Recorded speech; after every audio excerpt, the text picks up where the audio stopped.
24 de agosto. Tema 18. São Bartolomeu, apóstolo. Festa. Pontos a meditar. 1. O encontro com Jesus. 2. O elogio do Senhor, a virtude da sinceridade. 3. Sinceridade com Deus, na direção espiritual, no convívio com os outros. A virtude da simplicidade. Bartolomeu, ou Natanael, como às vezes o chama o Santo Evangelho, foi um dos 12 apóstolos. Era natural de Caná da Galiléia e amigo do apóstolo Filipe. O Senhor fez-lhe este grande elogio: eis um verdadeiro israelita, em quem não há dolo. Segundo a tradição, pregou o Evangelho na Arábia e na Armênia, onde morreu mártir. Pelo sinal da Santa Cruz, livrai-nos Deus nosso Senhor dos nossos inimigos. Em nome do Pai, do Filho e do Espírito Santo. Amém. Meu Senhor e meu Deus, creio firmemente que estás aqui, que me vês, que me ouves. Adoro-te com profunda reverência. Peço-te perdão dos meus pecados e graça para fazer com fruto este tempo de oração. Minha Mãe Imaculada, São José, meu Pai e Senhor, meu anjo da guarda, intercedei por mim.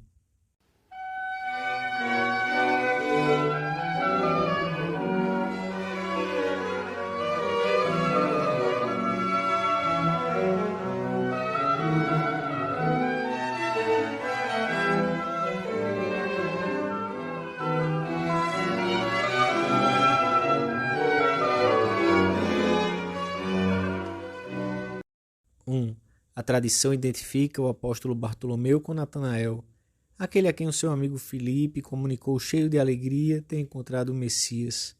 Encontramos aquele de quem escreveram Moisés na lei e os profetas, Jesus de Nazaré, filho de José.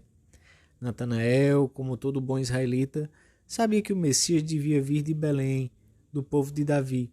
Assim fora anunciado pelo profeta Miqueias. E tu, Belém, Éfrata, tu és a menor entre as principais cidades de Judá, mas de ti há de sair aquele que reinará em Israel. Talvez tenha sido por isso que o futuro apóstolo respondeu num certo tom depreciativo: de Nazaré pode porventura sair coisa que seja boa? E Filipe, sem confiar muito nas suas próprias explicações, convidou-o a conhecer pessoalmente o Mestre. Vem e vê. Filipe sabia muito bem, como nós, que Cristo não decepciona ninguém.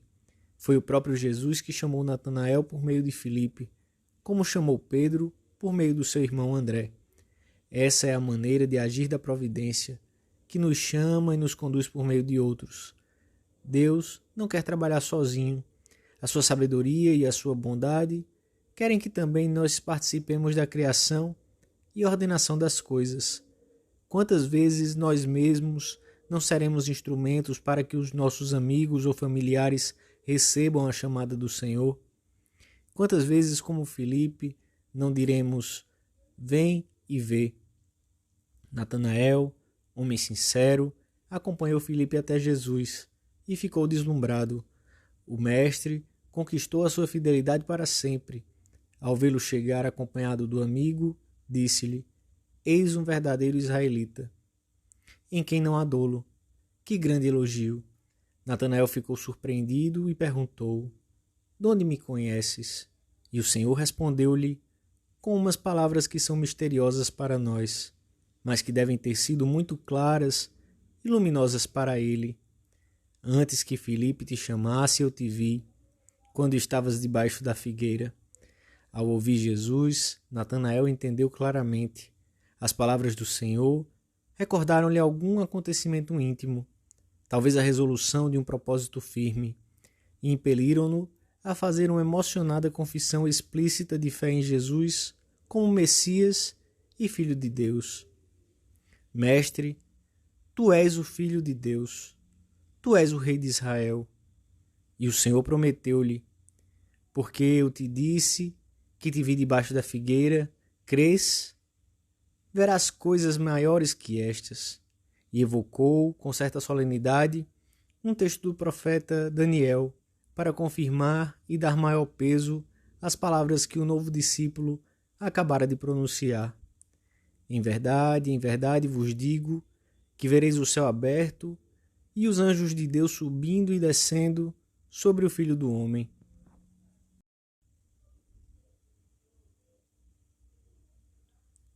Dois. No elogio de Jesus a Natanael, descobre-se a atração que uma pessoa sincera exerce sobre o coração de Cristo. O Mestre diz do novo discípulo que nele não há dolo nem engano. É um homem sem falsidades. Não tem como que dois corações e duas pregas no coração, uma para a verdade e outra para a mentira. Isso é o que deve poder dizer-se de cada um de nós, por sermos homens e mulheres íntegros, que procuramos viver com coerência a fé que professamos. O mentiroso, aquele que tem um espírito duplo, aquele que atua com pouca clareza, soa sempre a sino rachado.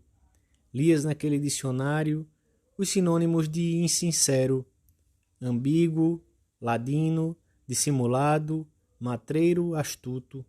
Fechaste o livro, enquanto pedias ao Senhor que nunca pudessem aplicar-se a ti esses qualificativos, e te propuseste aprimorar ainda mais esta virtude sobrenatural e humana da sinceridade. Trata-se de uma virtude fundamental para seguir o Senhor, pois Ele é a verdade divina e aborrece toda mentira. Até os inimigos de Cristo terão de reconhecer o seu amor pela verdade. Mestre, dir-lhe-ão numa ocasião, sabemos que és sincero e que ensinas o caminho de Deus segundo a verdade, sem te prenderes a ninguém, porque não fazes acepção de pessoas. E ensina-nos que as manifestações das nossas ideias ou pensamentos devem ser feitas conforme a verdade. Seja o vosso falar sim, sim, não, não, porque tudo o que passa disto procede do mal. O demônio, pelo contrário, é o pai da mentira, pois tenta constantemente levar os homens ao maior de todos os enganos, que é o pecado. O próprio Jesus, que sempre se mostra compreensivo e misericordioso com todas as fraquezas humanas, lança duríssimas condenações contra a hipocrisia dos fariseus. Por isso podemos imaginar a alegria que lhe causou o encontro com Natanael. A verdade abre-nos a porta para a autêntica liberdade, conforme nos diz o Evangelho. Jesus Cristo vai ao encontro do homem de todas as épocas, incluindo a nossa, com as mesmas palavras que pronunciou certa vez. Conhecereis a verdade, e a verdade vos fará livres. Estas palavras encerram uma verdade fundamental e ao mesmo tempo uma advertência, a exigência de uma relação honesta com a verdade, com a condição de uma autêntica liberdade. É a liberdade interior que nos permite agir sempre com a desenvoltura e a alegria próprias dos filhos de Deus. Não tenhamos nunca medo à verdade, ainda que por vezes pareça que essa atitude nos acarrete o mal, que poderíamos evitar com uma mentira. Da verdade só pode nascer o bem. Nunca vale a pena mentir, nem para obtermos um grande benefício econômico, nem para nos livrarmos de um castigo ou sairmos de uma situação difícil.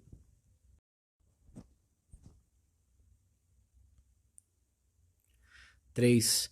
Temos de ser verazes e sinceros na vida corrente, nas nossas relações com os outros. Sem essa virtude, a convivência torna-se difícil ou mesmo impossível.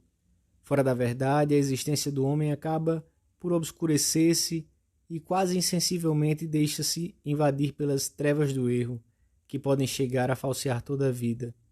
De modo particular, devemos ser verazes e sinceros no trato com Deus, dirigindo-nos a Ele sem anonimato, sem querer ocultar-nos com a alegria e a confiança com que um bom filho se comporta diante do melhor dos pais. Temos também de aprender a dar a conhecer a intimidade da nossa alma àqueles que, em nome do Senhor, nos ajudam a orientar os nossos passos para o céu. Na confissão, a sinceridade é tão importante que, se o penitente não reconhece a sua culpa, não pode receber a graça. Não é, pois, apenas uma atitude perante uma pessoa, o confessor, mas perante o próprio Deus. A atitude contrária, o silêncio, a dissimulação, a mentira, seria tão estéril em relação aos frutos que desejamos obter, como a daquele que no dizer de Santo Agostinho, indo ao médico para ser curado, perdesse o juízo e a consciência e mostrasse os membros sadios, ocultando os enfermos. Deus é quem deve vendar as feridas, não tu, porque se, por vergonha, queres ocultá-las com bandagens, o médico não te curará. Deves deixar que seja o médico quem te cure e pense as feridas, porque ele as cobre com medicamentos, enquanto com as bandagens do médico as chagas se curam, com as bandagens do doente ocultam-se. E a quem pretendes ocultá-las? Aquele que conhece todas as coisas? Se formos sinceros, os nossos próprios pecados serão motivo para que nos unamos mais intimamente a Deus. A outra virtude, estreitamente relacionada com a sinceridade, e que hoje podemos admirar em São Bartolomeu. A simplicidade, que é consequência necessária de um coração que busca a Deus. Opõe-se a esta virtude a afetação no falar e no agir, o desejo de chamar a atenção, o pedantismo, os ares de suficiência, a jactância, defeitos que dificultam a união com Cristo e que criam barreiras, às vezes intransponíveis, ao esforço por ajudar os outros a aproximar-se de Jesus. A alma simples não se enreda nem se complica inutilmente por dentro. Dirige-se em linha reta para Deus, através de todos os acontecimentos, bons ou maus, que sucedem à sua volta. A par da sinceridade, a naturalidade e a simplicidade constituem outras duas maravilhosas virtudes humanas, que tornam o homem capaz de receber a mensagem de Cristo. Em contrapartida, tudo que é emaranhado, complicado, as voltas e mais voltas em torno de nós mesmos, tudo isso constrói um muro que com frequência impede de ouvir a voz do Senhor. Peçamos hoje a São Bartolomeu que nos alcance do Senhor essas virtudes, que tanto lhe agradam e que são tão necessárias para a oração, para a convivência e para o apostolado. Peçamos a Nossa Senhora que andemos pela vida sem duplicidade, com um coração sincero e simples. Tota pulcra es Maria, et macula originalis non est in te. És toda formosa, Maria, e não há em ti mancha original. Canta alvoroçada a liturgia. Não há nela a menor sombra de duplicidade. Peço diariamente a Nossa Mãe que saibamos abrir a alma na direção espiritual, para que a luz da graça ilumine toda a nossa conduta. Se assim lhe suplicarmos, Maria nos obterá a valentia da sinceridade, para que nos cheguemos mais à Trindade Santíssima. São Bartolomeu será hoje o nosso principal intercessor diante de Nossa Senhora.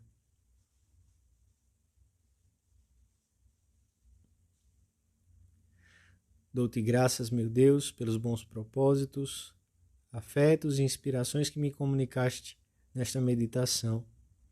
Peço-te ajuda para os pôr em prática. Minha Mãe Imaculada, São José, meu Pai e Senhor, meu anjo da guarda, intercedei por mim.